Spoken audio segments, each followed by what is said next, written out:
for a guy that's been getting flamed throughout the league for many years, playing in Minnesota with Karl-Anthony Towns, a lot of people were like, well, I'm not sure if this guy is really it. But he ended up showing off in this game, and it was great to see from Andrew Wiggins. So I want to give shout outs and credit to guys that played really well tonight. Andrew Wiggins was that. Klay Thompson played pretty decent tonight. He made some big threes. I don't think we're going to get game 6 Klay, which a lot of people are predicting. But it is awesome to see that, Klay Thompson still has a little bit of game left in him. You can clearly see that he has been doing a tremendous job. The biggest thing for me for tonight's game and why the Celtics lost more so than anything tonight was the fact that we got lack of paint touches for the outside shot. If we look at, and if I can pull off the chart here, and I can show you all the quarters really quick. First quarter, I thought was probably our worst, and you guys could clearly see why. The first quarter, if we can look at it, I think at the end of it was, if I'm not mistaken, it was 16-27. You can clearly see why the Celtics continued to struggle in this. Did not make any threes from outside, and really got some tough baskets inside. Again, we missed a lot of shots, just a lot of layups. And when we miss the layups like that, it's going to cause more transition buckets for them. And you can clearly see that that's why they made a lot of their shots. And if we continue on to the second quarter, again, clearly the Celtics were outplayed in this quarter. Again, if we look at the quarter here, it ended up being only, I believe, an 11-point game. But at the same time, if we look at the shots that we got versus the shots they got, they had a lot more paint touches, and the circles indicate where shots were taken. Look at all the paint touches that the Warriors got in that game. If it wasn't for Tatum, I think shooting three of those 3-pointers in that game, I think we would have been down by a lot more. And the third quarter is what I expect from the Boston Celtics. Like, to me, I would say the third quarter is the only quarter that the Boston Celtics played well in. And you can clearly see why in a second.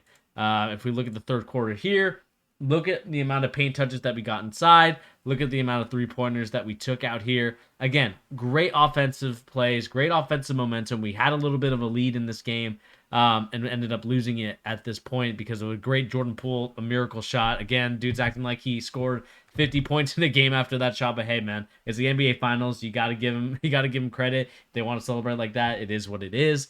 But at the same time, the Celtics played a lot better in this quarter. And then the dreaded fourth quarter happens. And the fact that we only had two shots in the paint that went in tonight in the fourth quarter is a joke. And I would say that primarily the blame for me goes to the recklessness of both Jason Tatum and Jaylen Brown. Both of these guys have continuously turned over the ball an ungodly amount of times.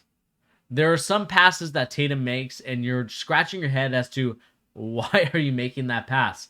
To me, the ones that really frustrate me are the ones at the top, passing it right back to the top. Easy to steal because you're really just, you're really softballing it, trying to get it to the top. Whereas Tatum needs to really zing that ball in there, pass it quick, or try to dribble closer to the guy so you can make that pass. And instead, those passes get tipped, they get stolen, and those are the ones that led to fast break opportunities. Gabby, rough game. Yes, it was a very tough game tonight. Jaylen Brown, same thing. I just think some careless turnovers, some careless trying to go behind the back. I talked about this before in the Miami Heat series, and it rears its ugly head because we are creatures of habits. We will continue to do the habits that we learned and what we want to do. And to me, Jaylen Brown's behind the back turnover was like the epitome of Boston Celtics basketball from the bubble. And I don't want to play like the bubble, man. We need to be playing like the regular Boston Celtics that I know and love, going into this. And to me, that's the frustrating part of Boston right now as we continue to go onto an elimination game in Game 6. I think we can win that game, but what it's going to come down to is these turnovers cannot happen.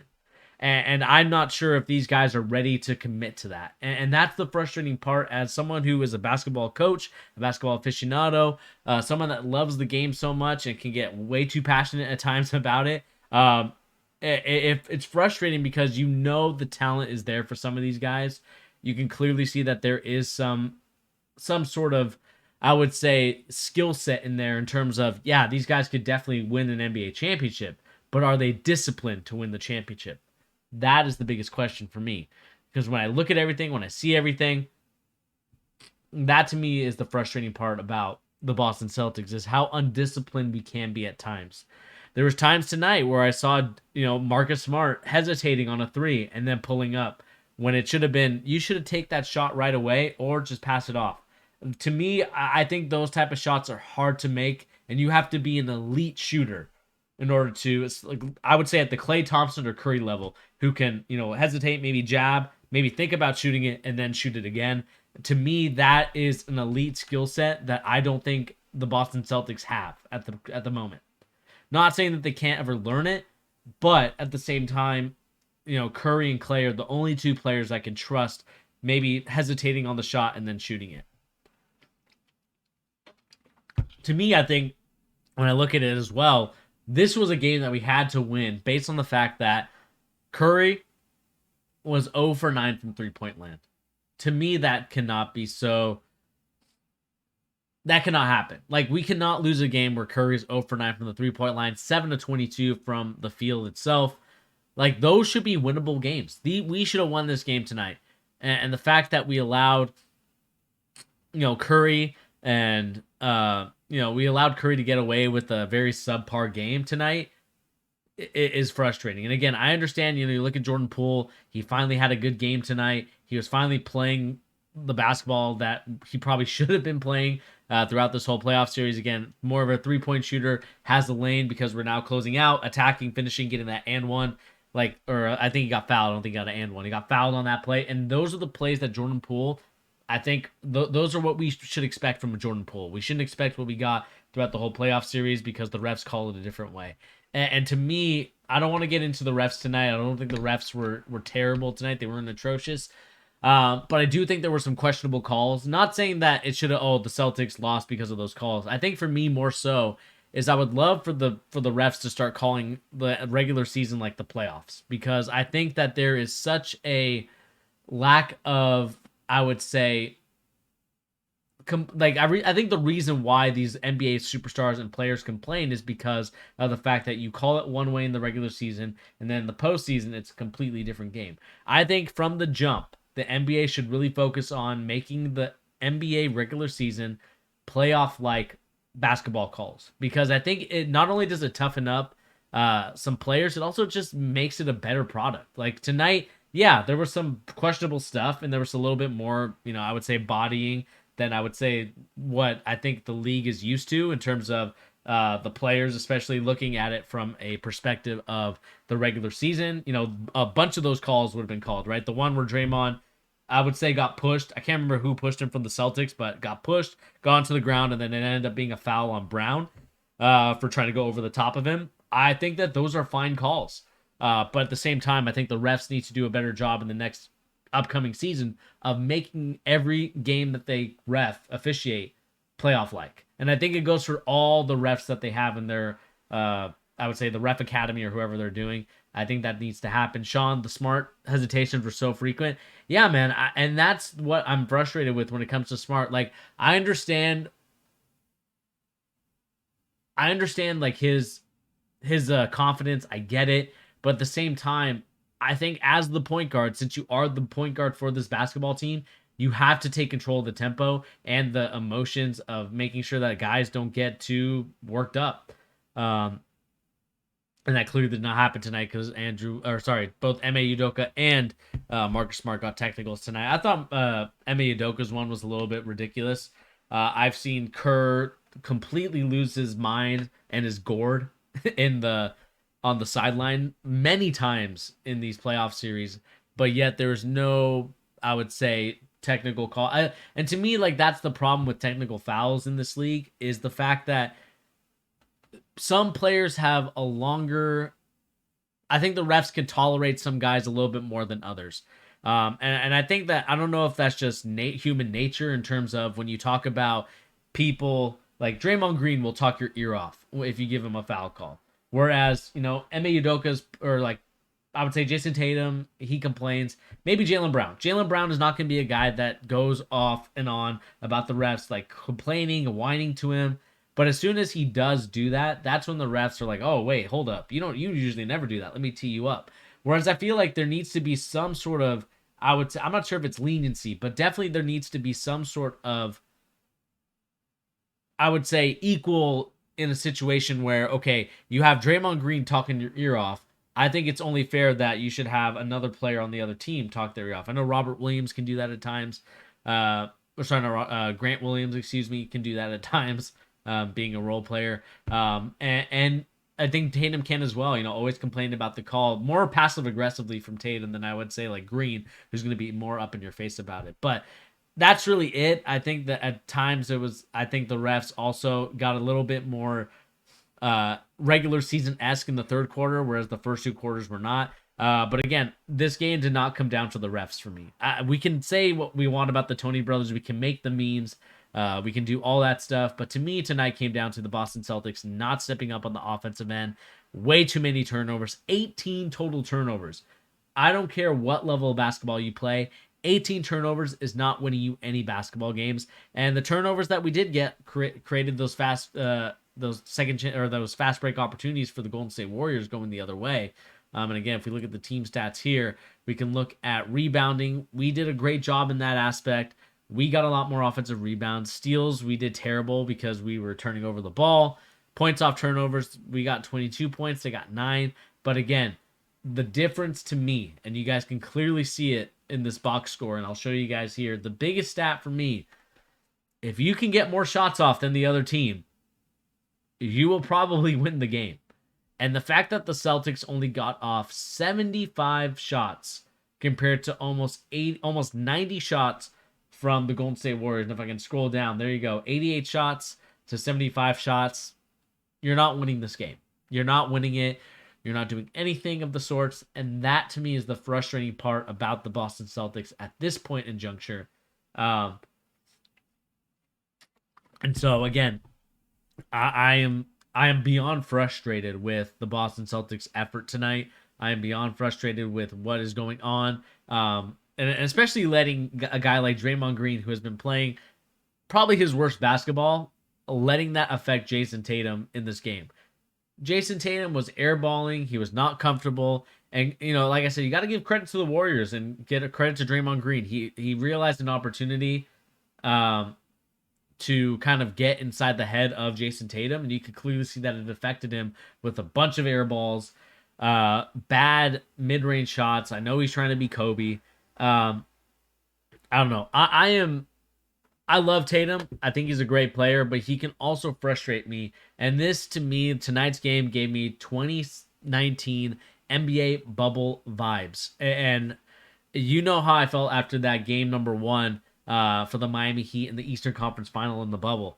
I was beyond frustrated with that game. I was livid because of the fact that, again, Jason Tatum, yes, he had 4 assists tonight, but he also had 4 turnovers. Again, I know Tatum can move the ball. I get all that, but he did not play well tonight. And I think that he would admit himself that he needs to play better, and this is not up to the standard of Jason Tatum. I think right now what it's kind of showing you is like, we need to find out if Tatum is that guy. Not saying that he is not a superstar or an all-NBA player, but he needs to figure it out right now, what type of player he wants to be and what type of dude he wants to be. I think that he can be a great player. I think he can be I think he can really make a huge impact, but it's on him to get in situations, to not complain about foul calls all the time, and getting in situations where he can actually do something on offense. Again, had 27 points tonight. I think that's tremendous, but he did it on 20 shots. I think he can be more efficient than that. I think he could have been a guy that can at least be above 55% efficiency from the field. And I think that he can, but 5 for 9 from 3. Again, shot the ball really well from 3-point land. But again, at the same time, our other guys did not step up in that category. To me, I think it came down to we need to be able to get guys like Grant Williams a couple shots here and there. What makes a guy like him really well, what makes a guy like Al Horford play really well, is the fact that you can rely on those guys to get you those opportunities. And again, we're not going to get the Al Horford game from game one. But what we do need is guys like Marcus Smart, Jaylen Brown, and Jason Tatum, our three best players on our team, playing smart basketball, minus the name smart. Because at this time, we played very reckless. I don't think we played very disciplined tonight. And again, it comes back to bite us in the butt from game number 4 to game number 5. The discipline of the Boston Celtics right now is not there, and it is frustrating to watch because we should definitely be better than this. Grant Williams taking 1 3 is I agree with you, Sean. I think it is unacceptable for him taking 1 3 in the game, but we all know that Grant Williams is not a guy that creates his own shot. He is a knockdown shooter, a defensive guy. He's going to be a 3 and D, and it's up to Tatum and it's up to Brown to create those opportunities and those attempts to go in there. The other thing I want to bring up is the lack of movement in the offense. And this has been an issue for me for a while that I've noticed. And when you play really good teams, when you play the best of the best, the creme de la creme, you have got to have great ball movement and great cutting. And I just did not see that from the Boston Celtics tonight. I don't think I've seen that from the Boston Celtics at all. And it's amazing to me that we've ended up getting into the NBA playoff series, final series that is, with lack of cutting to the basket. I have been amazed at times at the fact that we have not been able to, again, create those penetrating opportunities, whether we drive baseline, whether we drive middle, and guys that are off ball because the guys are going to try to gravitate towards it. It's crazy to me that you can play the game from 5th grade to the NBA and guys will continue to do the same thing. They will continue to suck in on the defense, try to, help out with Tatum, and then at the end of it, you're going to have a guy that should be cutting from the 45, or I should say the free throw line extended, if I could use NBA court, if you guys can follow me on this NBA court. You should be able to attack from the free throw extended. And let me see if I can add my cursor to this really quick so you guys can kind of see it. See here.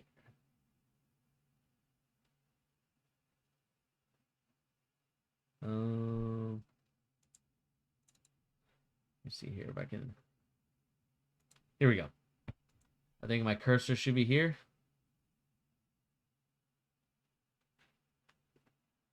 Maybe not. Dang it. I wish my cursor was here so you guys can kind of see what I'm talking about.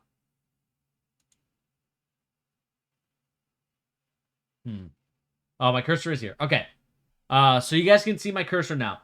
You should, as Tatum is driving, or Brown or whoever is driving from this area going to the basket, there needs to be a cut coming from the opposite side, either the corner or the guy from this free throw extended. I would call it the 45. That's what we kind of call it there for our team. Cutting basically from the wing. Like, you should be able to cut from the wing or cut from the corner to allow guys like Tatum and Brown to just easily feed you.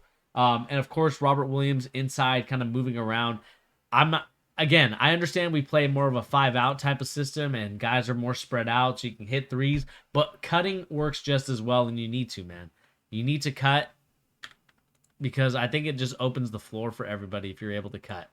And let me see if I can get rid of this. I'm not sure what this is. Close sidebar. Okay.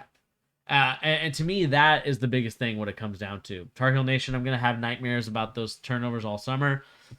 I mean, if we lose this series, I think it kind of goes to show that the undisciplinedness that the Celtics play at times, whether it was in the Miami Heat series, whether it was in the Net series, even though we didn't lose a game in the Net series, I think in that Buck series, it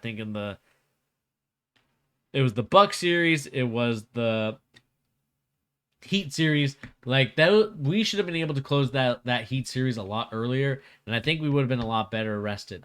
And to me, that's kind of the biggest thing for the Celtics right now is that we're playing a lot of games. Not saying that the Warriors aren't playing a lot of games either, but they did not have to go through a 7-game series like the Boston Celtics did twice. And again, it's not, you have to battle your way to the finals somehow, some way. And that's not an excuse for the Boston Celtics. Again, I think there's just too much standing around. We settled for too many threes. And to me, like this was just a frustrating game to watch because this should have been a game where I think we had an opportunity to at least get another one back. And so I think that that's kind of the situation that I'm at when it comes to the Boston Celtics. Again, give credit to the Warriors, give credit to Andrew Wiggins, but I think the Celtics blew it tonight, obviously, with the way that we played. Tar Heel Nation, assuming the Celtics don't come back and Curry gets ring number 4, do you put Steph ahead of Kobe all time? I would say at this point, in terms of, I don't really, I mean, for the rings perspective, I think you would need to, that's tough. I would say no until Curry breaks a record or is at least in the top 10 scoring all time. I'm not sure where he's at right now currently on the list, but as soon as he gets to that point, I think he will. Again, I think Curry as a scorer, as a as an enigma of being able to move himself more so than the ball, it is an amazing feat. And again, I'm giving credit to Steph Curry. I think he's probably going to win the Finals MVP this year.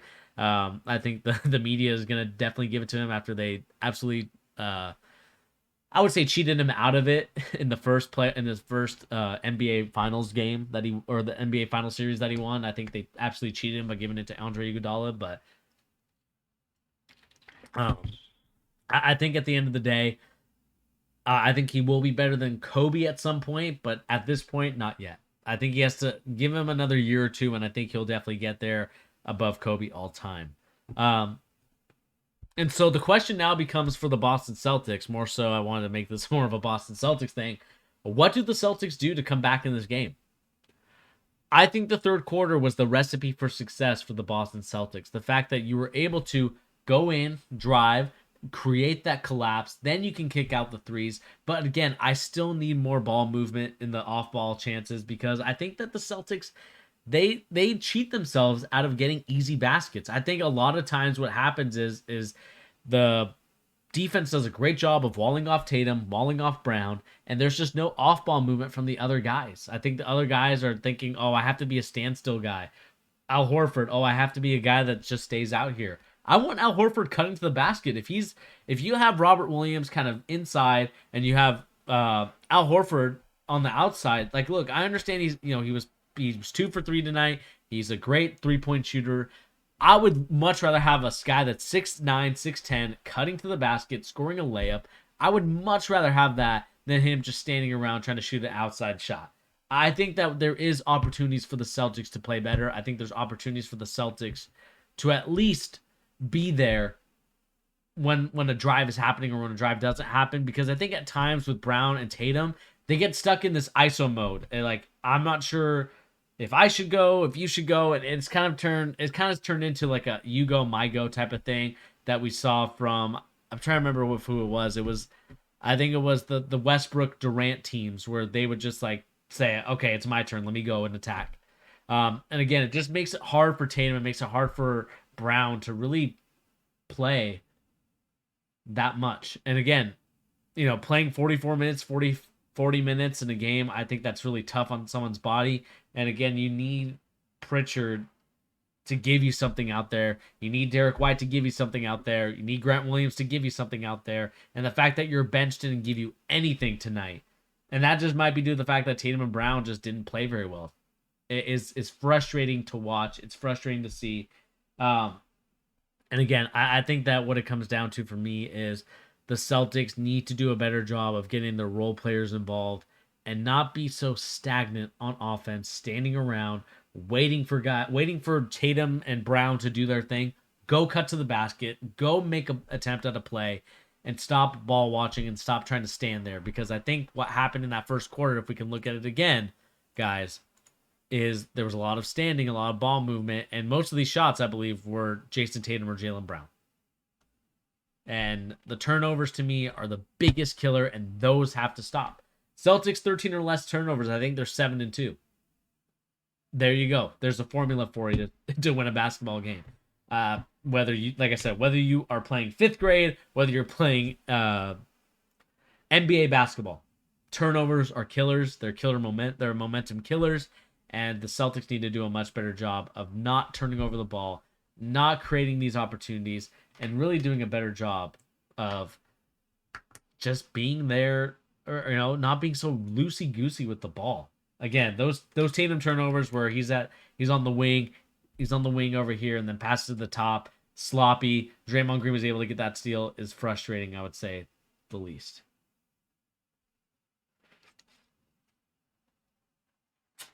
Yeah. Again, I think a couple more years, and I think you could definitely put Curry ahead of Kobe. Uh, but I think that Steph plays tremendous basketball. You can't hate on it. He plays on a great team. And so you got to give him credit where credit is due. But if you are a Boston Celtics fan like I am, how much pain are you in right now? Are you frustrated with the way that the Celtics are playing? And what is your message to Ime Udoka and the Boston Celtics as we move on to game number 6 in a go home, win or go home type of game? I would love to know what you guys think in the comment section down below. And again, guys, please remember to hit that like, share, and subscribe button if you're new to the channel. Again, I would love to get your comments about the Boston Celtics, how we played tonight, what you think we should have done, and what do you think the biggest reason was why we lost this game, besides the Andrew Wiggins extravaganza on offense, because it was amazing to watch. But again, let me know in the comment section down below, what do you think about the Boston Celtics?